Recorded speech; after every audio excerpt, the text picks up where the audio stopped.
A seasoned pilot was murdered mid-flight and blamed for his own disappearance, left to rot in silence on a mountainside. The real killer? A vanishing mercenary who walked away with blood on his leg and a bag of stolen rubies. But the victim left behind more than bones, a logbook entry, a name, and a message no one expected.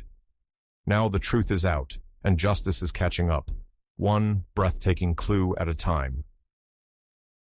In the spring of 1989, Martin Kellogg lifted off alone from a dusty rural airstrip outside Denver, Colorado. The Beechcraft Baron hummed beneath him, its twin engines steady, its wings slicing low over the foothills. Kellogg, 47, was a seasoned pilot, ex-Air Force, 15 years of private cargo contracts, the kind of man who spoke only when necessary and trusted almost no one. The day he disappeared, the skies were clear. Weather reports showed light winds and minimal turbulence. His flight plan, if there ever was one, was never filed.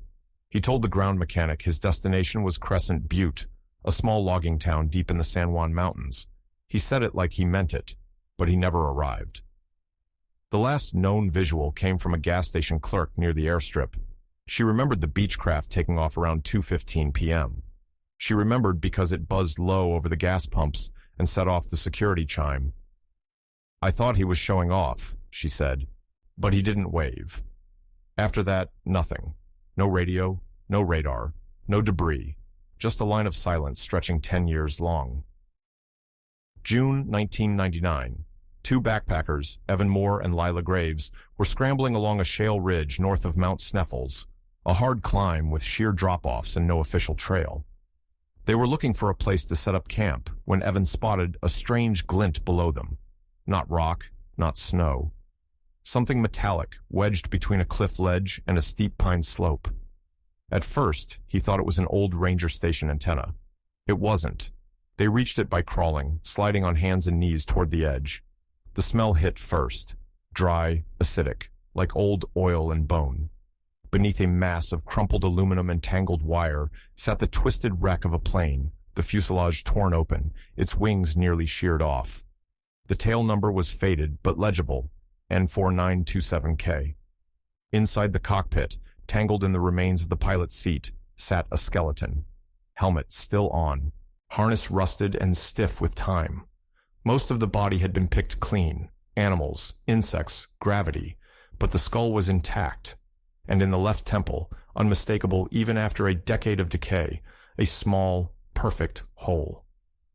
The first ranger on scene hiked in by foot and called for immediate forensic support.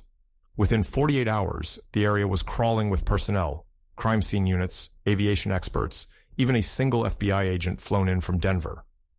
The investigators rappelled from a National Guard helicopter down to the ledge. Photos were taken. Soil was sifted. They logged every object, seat cushions, dashboard fragments, a pilot's headset still clamped between the instruments.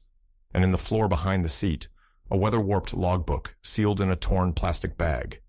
The pages were water-damaged, some illegible, but one entry was still readable, written in clean, confident ink. May 14th, stone secured, drop confirmed, one rider.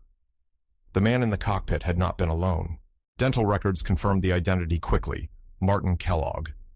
The name had sat dormant in old FAA missing reports for a decade. The Beechcraft had never pinged radar again after its departure. Now it had reappeared like a fossil, perfectly preserved, terrifying in implication. At the base of the ledge, 60 feet below, a frayed nylon rope hung tangled in a pine branch. Someone had rappelled down after the crash, but where they'd gone, or if they'd survived, was unknown. No second body was ever found, no bag of stones, no gun. Only one certainty remained. The pilot had not died from the fall. He had been executed mid-air. The question now wasn't just how the plane had crashed, it was who else had been on board and what they had come to steal. The day before the crash, Martin Kellogg had been seen at Salida Municipal Airport, a small private airstrip surrounded by dry brush and tin hangars. He wasn't scheduled to be there. His name wasn't on the refueling logs, but the night shift worker remembered him clearly. He looked nervous, said the attendant, a now retired mechanic named Barry Locke. Kept checking over his shoulder, paid cash, didn't say a word. Martin's Beechcraft pulled in around 11:30 p.m. No lights, no radio call. He parked it near the edge of the tarmac, away from the main hangar, and stayed on board while refueling. According to Barry, a second man waited nearby, older, tall, wearing gloves and a thick jacket, despite the warm air. Barry assumed he was another pilot, but they never spoke.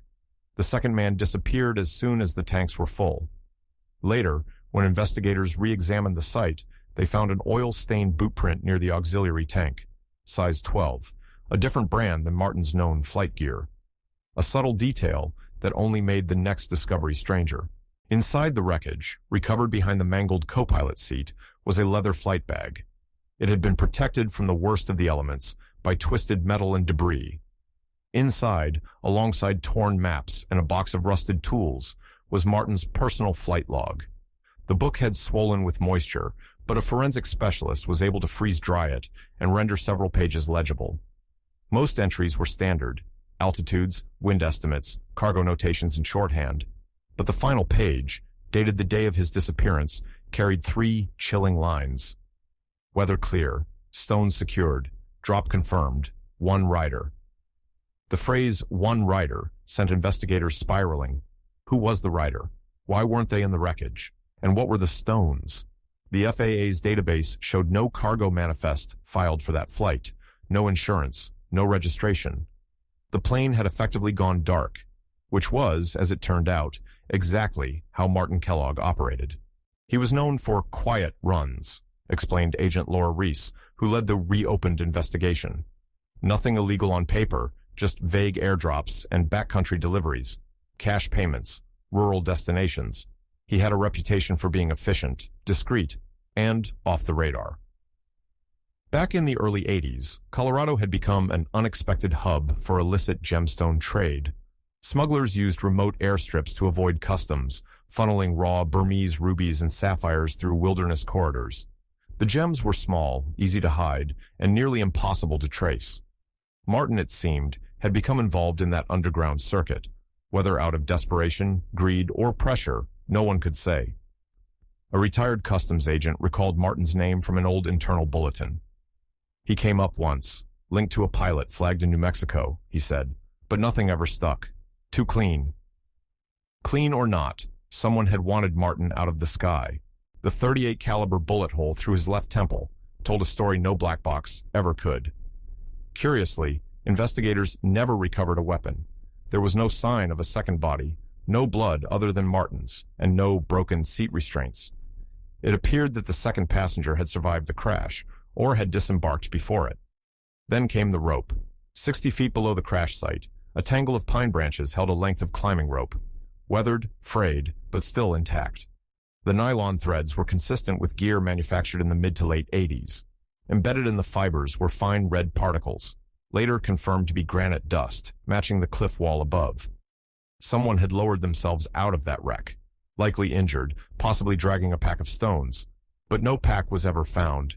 Even more perplexing, the trail below the crash site was unused and unmarked, a sheer slope with no defined exit. Any descent would have taken days, even for a seasoned climber. Search parties scanned a 5-mile radius from the ledge. Dogs found no scent. Drones picked up nothing. No human remains, no bones, no tracks, only wilderness and the wind. The deeper agents dug into Martin's past, the stranger it became. His bank records showed no recent deposits before the crash. He owed no debts, had no criminal history, and no dependents. His last known contact was his sister, Sarah Kellogg, who told agents that Martin had called her 2 days before the crash.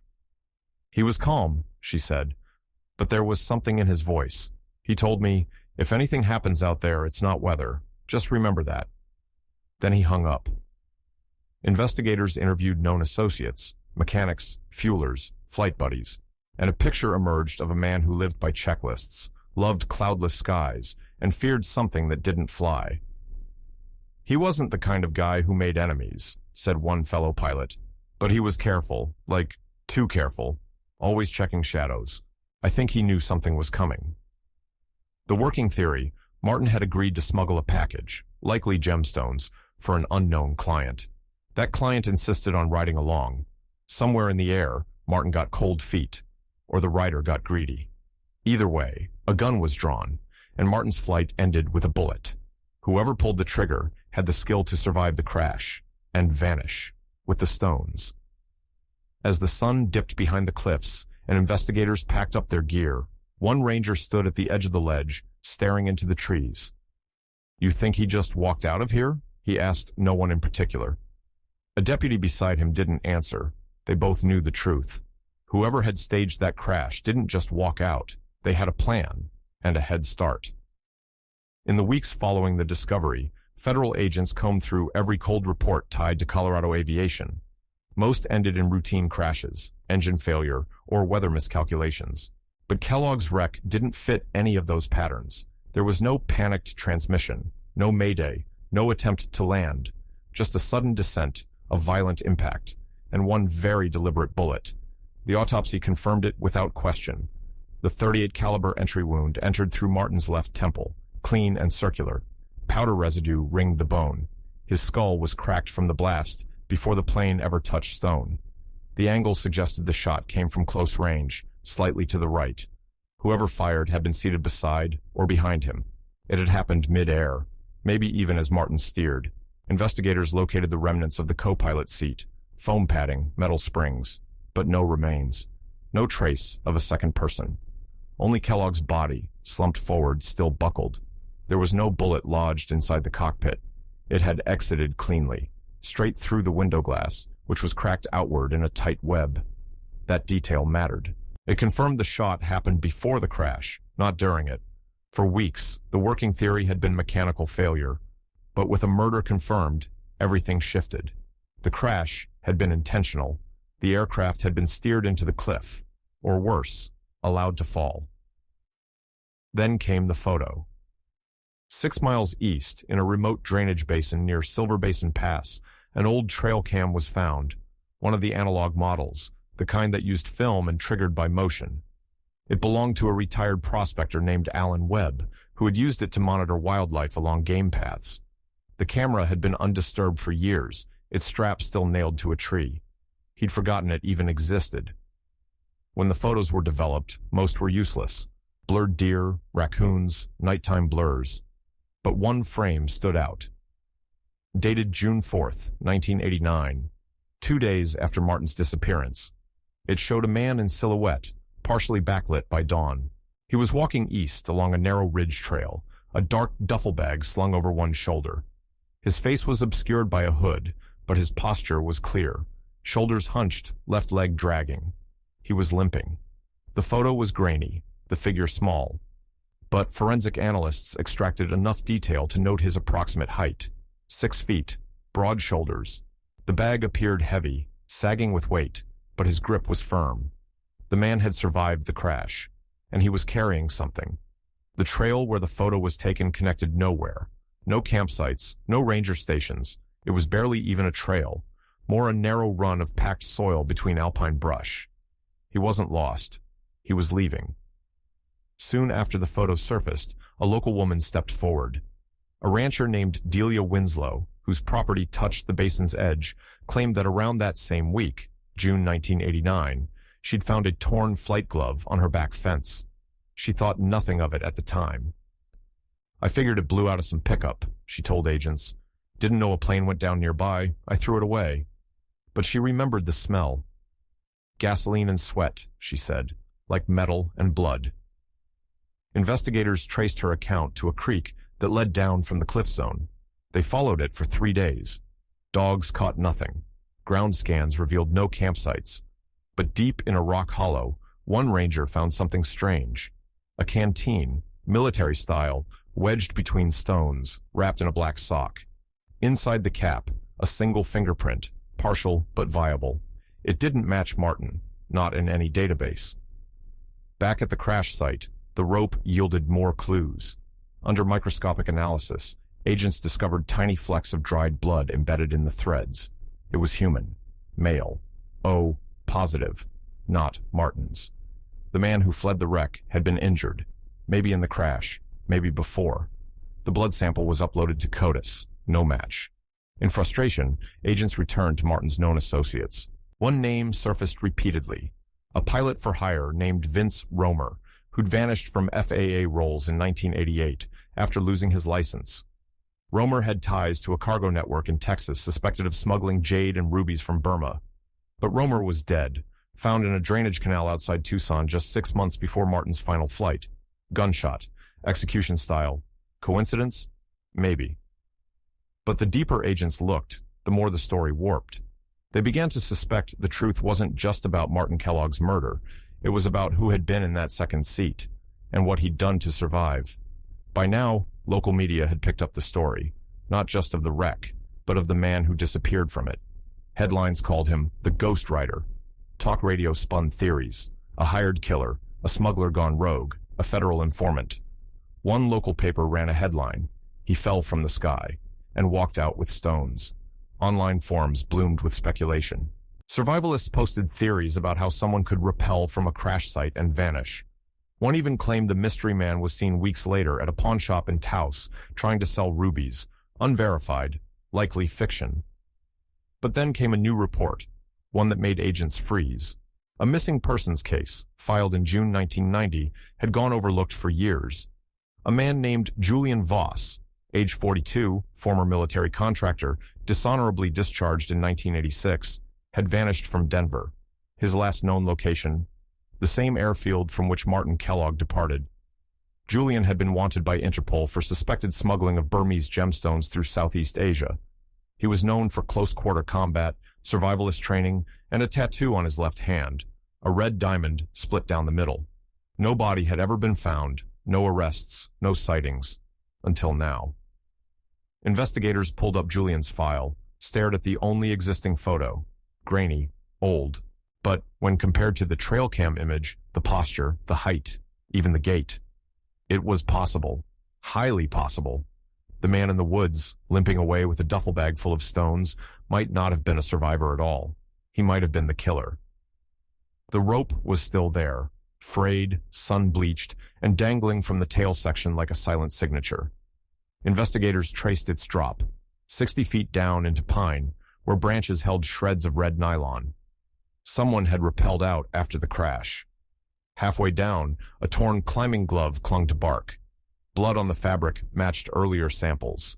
Male, O positive, not Martin's. Further below, an old trail camera, set up by conservationists in 1995, held an undeveloped roll. One frame stopped the team cold. A hooded figure crouched beside a stream, duffel bag at his feet, cradling a map. Same bag, same limp. Shot just weeks after the crash. The photo's location was triangulated. Rangers searched the area and found a shallow rock pile. Beneath it, a water-warped journal, pages fused, but one still readable. Ditching cargo was a mistake. Stones in bag too loud. Blood won't stop. Flare tonight. Hope someone sees. In the margin, scribbled faintly, 2 letters, J. Voss. Back in Telluride, a retired Sunday school teacher turned in an old drawing from a child in 1989, a man sleeping under rocks with a red bag and a bleeding leg. Mom said don't talk about it, the boy had told her. Final confirmation came from Martin's own logbook. Forensics lifted faint impressions from the last entry. Passenger armed, if I don't make... Sentence unfinished, page torn. And finally, an archived hiker's report. A red flare seen above the trees near Needle Peak, 3 a.m., June 5th. Dismissed at the time, now part of a timeline. Julian Voss had walked out of that wreck, and someone had ignored his signal. Martin's sister, Sarah, hadn't heard from him in years, but on May 12th, 1989, he called. He sounded off, quiet, said, "If I disappear, it's not the weather." Then he hung up. She never told anyone. Not until agents showed up 10 years later with his dental records and a bullet-riddled skull. In federal archives, they dug up a 1986 customs report. Julian Voss, ex-mercenary, had been flagged moving rubies through Burma. Multiple aliases. One failed arrest, then vanished. A prison interview pushed the theory further. Frankie Mendoza, a retired gemstone runner doing time in Arizona, stared at Martin's photo. "Yeah, that's Kellogg. He flew 2 jobs for us, always solo. Never trusted partners. But that last run, something was different. He wanted hazard pay. Said a client was riding with him." Mendoza shrugged. He knew the guy was trouble. Told me, if he pulls a gun, I'll crash the damn plane. I thought he was joking. He wasn't. Martin's logbook, the trail cam photo, the journal, all matched Mendoza's story. The timeline narrowed, the motive hardened. Then came the name. Interpol records confirmed. Julian Voss was wanted not just for smuggling, but for a double murder in Bangkok. His weapon of choice? .38 caliber. But one thing still didn't fit. If Voss killed Martin and survived, why signal for help? Why the flare? Back in the evidence room, a forensic tech lifted new impressions from the last logbook page. A sentence, half erased. Tell Sarah. Not the police, not the truth. Just a name. Sarah. A sister waiting for closure, and perhaps the only person Martin still trusted in the end. At first, the theory was simple. Crash, bad weather, maybe a fuel issue. But now there was blood, rope, a bullet, and a name. Mechanical failure was off the table. They brought in Reese Hammond, a retired smuggler turned informant. When shown a map of the crash area, he nodded. That's a dead drop route. Used to be one of ours in the 80s. You fly low, kill your transponder, drop the bag, get out. When they showed him the trail cam photo, the limping man with the duffel. That's Voss, he said without hesitation. He was freelance, ex-military, took a lot of risk jobs, and if he rode with Martin, that means he wanted more than just a lift. Forensics returned with another twist. Bark samples from a broken pine branch 300 yards downhill had human blood. Again, not Martin's. But the splatter pattern was high velocity. Someone else had been hurt badly, possibly shot or impaled during descent. And then there was the flare, a red marine-grade signal, confirmed by hikers in 2 locations. Julian Voss didn't just disappear, he tried to be found, which broke the earlier theory. Why signal if you just murdered your pilot and walked off with stolen stones? One idea emerged, a double cross. Someone had been waiting at the drop. Maybe Voss had planned the hit. But something went wrong. He got injured, lost the backup. Fired the flare, hoping to get extracted. No one came. A week later, a hiker near the Western Trail found a torn page from a topographic map. Marked in red grease pencil, an X, and 2 words scribbled beside it. No show. Who didn't show? An accomplice? A buyer? Or someone Voss thought he could trust? Whatever the truth, the drop was compromised, the partner vanished, and Voss walked into the woods with blood on his leg, stones in a duffel, and nothing left but a flare. The crash wasn't the ending. It was the betrayal. It took nearly 4 months to trace the name. Julian Voss wasn't in any U.S. missing person database. No social security matches, no tax records. But buried in a 1990 Interpol report, flagged for internal eyes only, was a mention. Julian C. Voss, American national, former military contractor, last seen in Bangkok, 1988. His record was both thin and damning. Dishonorable discharge from U.S. Army in 1986 for conduct unbecoming and suspected theft of military assets. A post-service stint with a private security outfit in Myanmar ended abruptly when a convoy he was assigned to protect, carrying uncut gemstones, disappeared along the Salween River. 2 bodies were recovered downstream. Voss wasn't one of them. Instead, he surfaced under various aliases in Manila, then Singapore, then, according to customs data, Denver, in May 1989. The last sighting placed him checking into a low-budget motel near the outskirts of town under the name J. Vernon. No ID, paid in cash. The clerk remembered him limping and carrying a black duffel bag. He stayed 2 nights, then vanished. 2 days later, Martin Kellogg took off in a Beechcraft Baron and was never seen again. Until the wreck. Until the bullet. Until the trail camera caught a limping man, hooded and alone, walking away with that same black duffel. The connection now seemed undeniable. But agents needed more than theory. They needed proof. That came in pieces. First, the aviation analysts reconstructed the crash angle. The Beechcraft hadn't simply fallen, it had been banked. Hard. Left wing dipped, nose forced down. Simulations showed this wasn't a glide failure. It was a deliberate maneuver, like someone had pushed the yoke into a spin. Martin's body had confirmed as much. deep bruising from his harness, arms locked on the yoke at impact. But the co-pilot seat? Untouched. No body, no blood, no buckle marks. Whoever fired the gun had stood behind him, not beside. A .38 caliber handgun, likely pressed close. Clean entry through the temple, exit through the glass. The killer had taken control, steered the plane into the cliffs, then escaped. One more item proved it. 300 yards downhill, a sun-bleached glove was found caught in underbrush. Not remarkable at first glance, until forensics lifted dried blood from inside the fingers. DNA results came in 3 weeks later, not Martin's, not in any national database. But the blood type matched all earlier samples. O positive. Then came the match. A Department of Defense archive, long since closed, contained a medical briefing on Voss's blood type and emergency contacts. The glove matched. So did the blood. And one more thing. The glove's inner seam held microscopic ruby flakes embedded in the fabric, the same composition as the Burmese stones once smuggled along the Salween. He still had them. The story now was chillingly clear. Julian Voss had boarded Martin's plane, armed, desperate, carrying stolen gems. Somewhere mid-flight, he'd murdered the pilot, forced the plane down, rappelled off the wreck, limped for miles, and disappeared, not just into wilderness, into civilian life. The FBI dug deeper. In Santa Fe, a nurse remembered patching up a man with a leg wound in June 1989. He gave a false name, Jonas Venn, and left without paying. She remembered ruby dust in the cut. In Phoenix, a pawnshop record from 1990 listed a seller who tried to unload raw red stones. No photo, but the date matched. The clerk said the man spoke softly with a military posture. The sightings were blurry, fragmented, but all lined up. And then came the biggest break. In a ranger station file from 1991, stored on microfilm, was a complaint.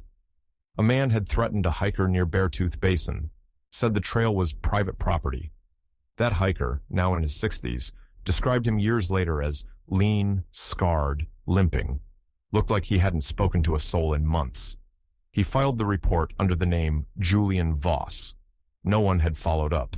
Now agents believed they were chasing a ghost, a man who'd lived in the wild, off-grid, slipping into towns when needed, changing names, selling a stone here, a trinket there, always moving, always watching.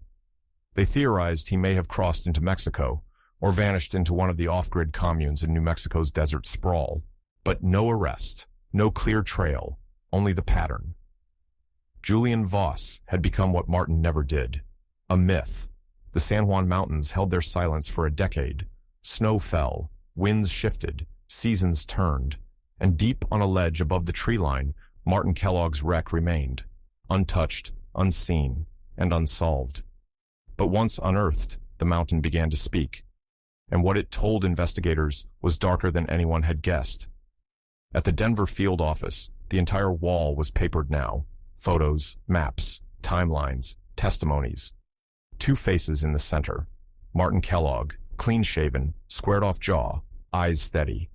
And below it, a grainy trail cam, still of the man with the duffel. Hooded, limping, fleeing. Julian Voss. Interpol confirmed the tattoo, a split red diamond, matched reports from SE Asia. The glove's DNA was his, the blood samples, the boot prints, all pointed to the same conclusion. Voss had pulled the trigger and vanished into thin air. But the final clue didn't come from the wreckage or the woods. It came from the logbook. Forensics had continued analyzing pressure marks on the last page, faint indentations below the final scrawl. There were 4 sentences total. 3 had already been recovered. Stones secured, drop confirmed, passenger armed. The 4th came back under infrared enhancement. If I don't make it, tell Sarah. Martin had written a goodbye. That single name shifted the emotional weight of the case. Agents visited Sarah Kellogg again, not with questions, but with confirmation. She cried for the first time since his body was found. He didn't trust anyone, she whispered, except me. She gave them a cardboard box from his garage, sealed since 1988. Inside, old flight manifests, Polaroids, a ring of keys, and one audio tape labeled June Burma. It was a flight recording.